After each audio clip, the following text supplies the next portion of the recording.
Congressman, I think the main question that everyone has is, was that a picture of you?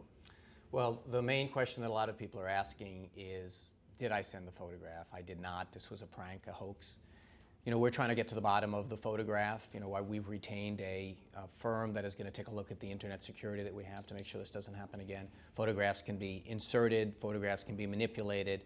We're trying to get to the bottom of it. But the important thing here is this was a prank committed on me. You know, someone named Weiner. It's pretty easy to commit pranks on me, and we should keep a focus on that. This is not a crime against humanity. This was a prank that has gotten an enormous amount of attention. So it sounds like it was a photo of you. Well, we're going to try to find out exactly what happened. You know, my system was hacked into. The photograph does not look familiar to me, but before I say anything, I want to make sure that nothing was manipulated about it, that it wasn't taken, that something wasn't dropped into my account or taken out. That's why we have a firm that's taking a look at, an internet security firm and others, and we're going to find out. I think any normal person could say with certainty whether a picture was a photo of them or not, whether they had taken a photo well, like you know, that. Jon Stewart might have had it right last night that it didn't look like me for embarrassing reasons. But you know you better than he does. But well, Jon and I live together. Look, we're trying to figure out what happened here.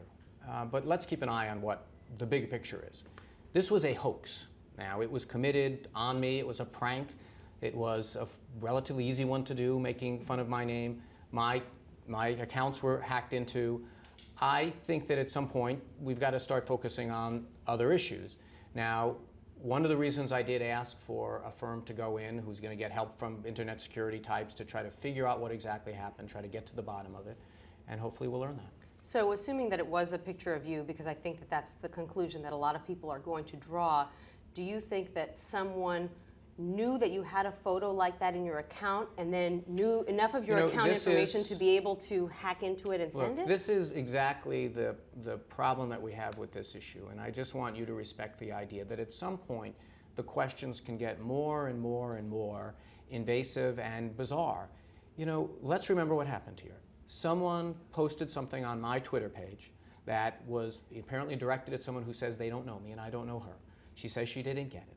I didn't send it. So then it becomes, well, how did someone get access to my account? How did someone get access to photographs? Is the photograph, you know, was it manipulated? Was it dropped in? We don't know. I'm trying to get to the bottom of it, but I'm also trying to do something else, with all due respect. I'm trying to figure out the point at which it's reasonable and fair for me to say, this is ridiculous already. This is a silly conversation to be having over and over and over again about something that really doesn't amount to very much. You know, someone made fun of my name with a Twitter hoax. Okay, now what? Do we keep having conversations about what was in my files, who was in my files, what pictures were there, what pictures were manipulated that were there? You can do that, but with all respect, I don't really see the value of doing this over and over. Do you think you know who did it? I don't know. I do have someone that I've asked who are professionals to come in who look at this kind of stuff for big firms and to try to understand it. I'm not treating it as if this is a federal case, you know. I tweet dozens and dozens of times. I've got 45,000 followers. I get people sending me nasty tweets all the time. I try to be feisty on that page. I get internet hacked things all the time. I think all of us do. You know, hundreds of thousands of Americans every day probably get an email from someone with a friend's name on it. It turns out that the internet, that the email is not from them. All that being said, let's try to keep in mind here. You know, we're talking about this in the context. You know, we have. The full faith and credit of the United States government was voted on yesterday, on the same day that people wanted to ask me questions only about this. And at some point, I think it's fair for me to say, let me get back to work. Had you had private conversations, email conversations, or Twitter conversations with this woman before? I don't know this woman. This woman doesn't know me. I follow her because she responded to something called #WeinerYes, where people request me to follow them. She follows me, 45,000 Americans. That's Rep Weiner as my Twitter. I have one of the biggest Twitter followings around. I'm very proud of that. A lot of them are following me just to make fun of me, just to mock me. But the answer is I don't know this woman. She doesn't know me. She's made that very clear, and I'm making it very clear. Have you spoken to her since this happened? No.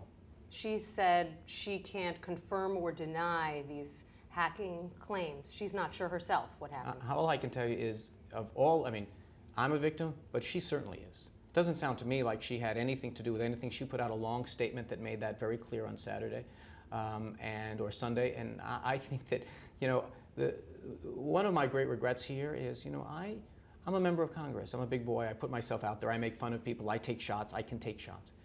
Now this has become the place that people who follow me, with those 45,000 followers, are getting harassing emails and getting harassing phone calls. People that I follow are getting their pictures put in the newspaper because I responded when they asked me to follow. This is how social media is a place that people form networks that get wider and wider. That doesn't necessarily mean everybody knows everyone within that social media, and it also doesn't mean that it's hermetically sealed. If people want to cause trouble, they can, and in this case, they surely have. But as much as people may take a shot at me, harassing regular Americans who just happen to follow me and believe what I do is really, I think, across the line. I would imagine you don't want an incident like this to hound you for years and years as you run for perhaps this office again, maybe Right. another office.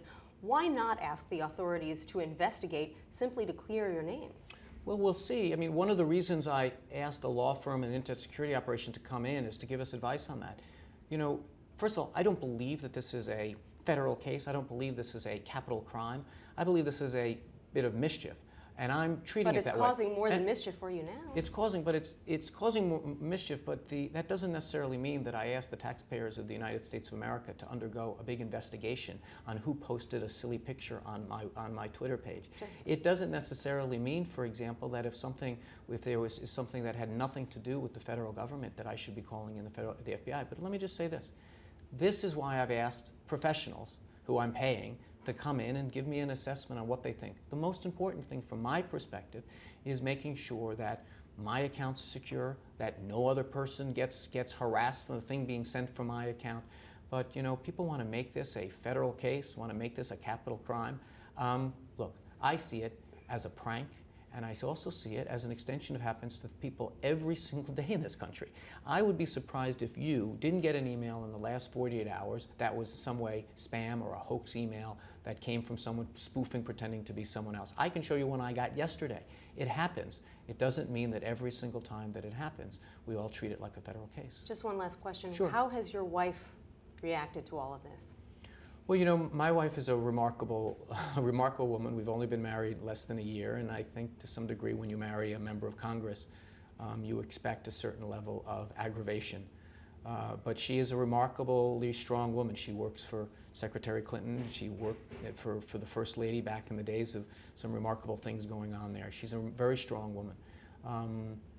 But, you know, when you have people who are standing outside our house, when you have her sister being harassed by reporters because I happen to follow her, and she happens to be a very lovely woman, something's gone terribly wrong.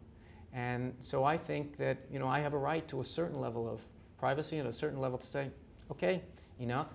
And hopefully by having a long conversation with the folks at CBS, we'll get to that place. Congressman, thank you so much You for got talking it. with My us. pleasure. Appreciate it. Thanks.